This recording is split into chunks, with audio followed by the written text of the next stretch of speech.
GoPro. This is very, very bad. Yo, what's the story? You are watching the GoPro Hero 11 and you're also watching the GoPro Hero 12. Right now, I am not telling you which camera is which. See, can you spot the difference? And in this video, we're going to figure out, is it time that you upgrade your GoPro Hero 11 to the GoPro Hero 12? And I'm not pointing at the 11 or I'm not pointing at the 12, or maybe I am. But anyway, let's dive in. To keep this a fair comparison, at least in this part of the video, both the GoPro Hero 12 and the GoPro Hero 11 are both shooting 5.3K 30 frames per second, and we're using the linear lens, which is kind of the widest lens you can get on the GoPro system that doesn't have that fisheye look. And as per usual, I'm in the worst possible conditions known to mankind, although we have some sun in the sky, so we can see how the GoPros are going to handle all of this, including the wind. And by the way, the wind reduction thing is on auto. The color space that we have, which is one of the big differences that you can get between both GoPros, well, that is on natural GoPro color right now, and I'm leaving it at that because there's one thing on the 12 that makes a huge difference. Now, speaking of differences with the GoPro, and this will end this video for some of you right now, that's GPS. For me, I didn't really understand why there was such a big hullabaloo about GPS being removed from the GoPro Hero 12, but a lot of you folks, and thank you for highlighting it, motovlogging.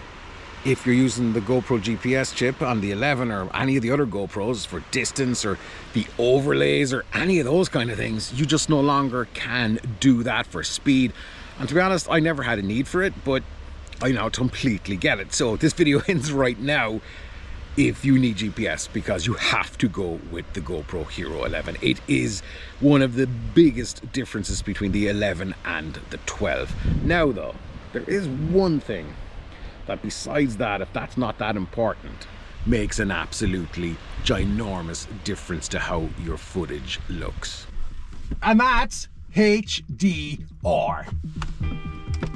Here we go. So keep an eye on the left of the screen here, particularly on, see, we can go just by the kid there, the sky is completely blown out on the left, and both cameras here not doing a good job at all. But here's the HDR kicking back in on the right of the screen, and the sky on the left camera is completely blown out. Another great example of HDR really being powerful here coming up. If we look at the house and the sky on the left, you can see it on the right, completely disappeared into a wall of white on the left.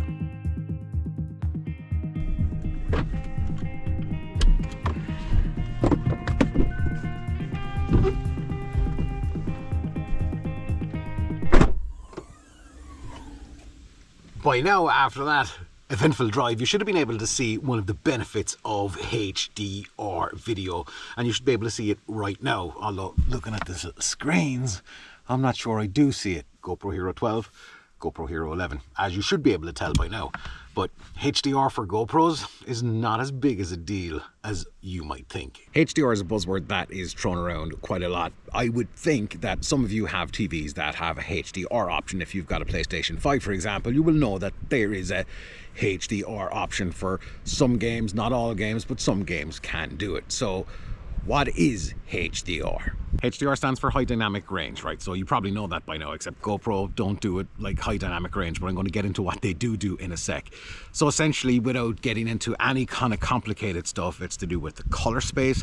Most video that you guys might be making is Rec 709. And if you look at HDR video, true HDR video like Dolby Vision or whatever, it's a 2020 color space versus a 709 color space. Big difference, and it handles the bright stuff and the dark stuff and mashes them all together really, really well. And the images are vibrant, they're clear, they look phenomenal. If you've ever seen it, just check out HDR videos on YouTube. But make sure you look for the tag on the settings cog on YouTube that says HDR. But the thing is, with the GoPro Hero 12, they're shouting about HDR, but it's not true HDR because the files on this camera come off as a 709. So it's Rec 709, the color space. So it's not that fancy HDR, high dynamic range color space. But they are kind of doing a pseudo HDR. And when you think about it, what it's doing for a camera this size is pretty bonkers. Now, obviously we've all heard of frames per second, so essentially a video, a moving image, is a bunch of moving images. So right now this is shooting 30 frames per second. And when the GoPro Hero 12 is shooting these 30 frames per second, what it's actually doing, it's taking a bright image and it's also taking a dark image. It's mashing the two of them together at the same time, and then the bright parts of the image and the dark parts of the image retain a little bit more detail, so the sky isn't as blown out. You let me know in the comments. And the dark parts aren't as crushed. So in a bright day like today, HDR works really, really well. But it's not true HDR, so if you make your video with all HDR footage, you're not going to get that HDR tag on YouTube or your TV or anywhere. Is HDR a big deal right now? Both of these are on standard color. There's no HDR on the GoPro Hero 12, and there is no, absolutely not HDR on the GoPro Hero 11. It's just the standard exposure, standard color space, all of that jazz. So is that a big deal for you guys? You have to figure that out, and it depends on what you're doing. Really, do you have a need for HDR? I mean, let's just go, and we're back in HDR on the 12, so has it made a huge difference? You got to be the decider on that, but that's one big thing that you got to really keep in mind about the GoPro Hero 12.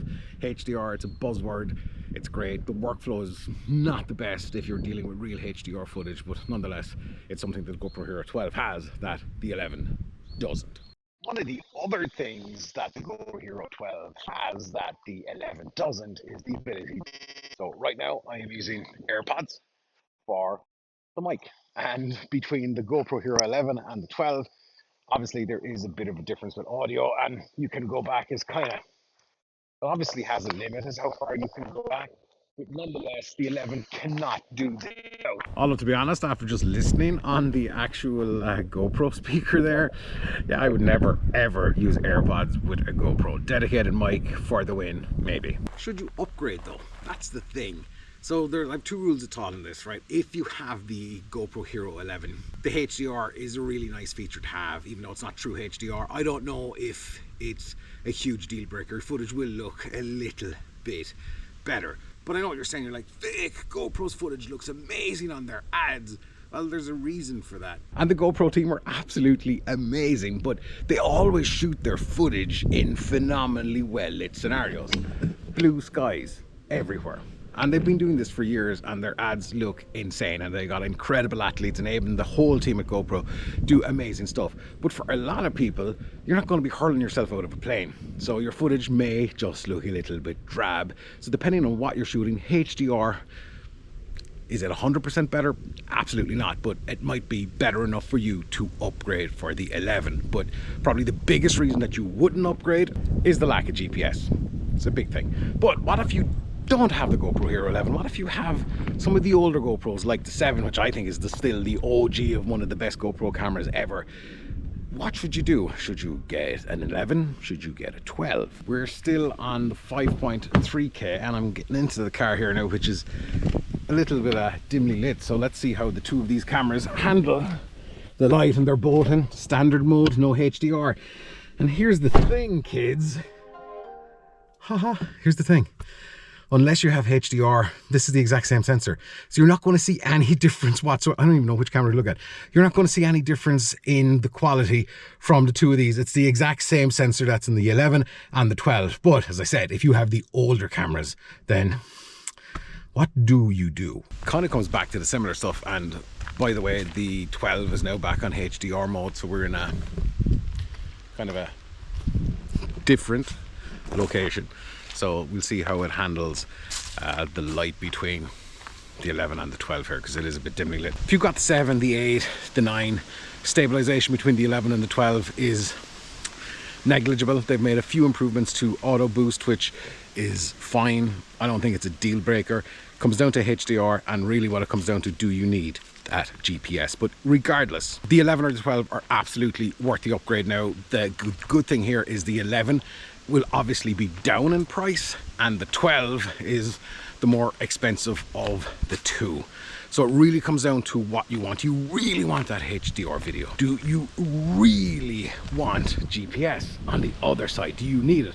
Never used it once. In fact, I used to turn it off to save the battery, and that's one of the reasons GoPro took the GPS chip out. There's so many people moaning about the 12 doesn't have this, the 11, blah, blah, blah, blah.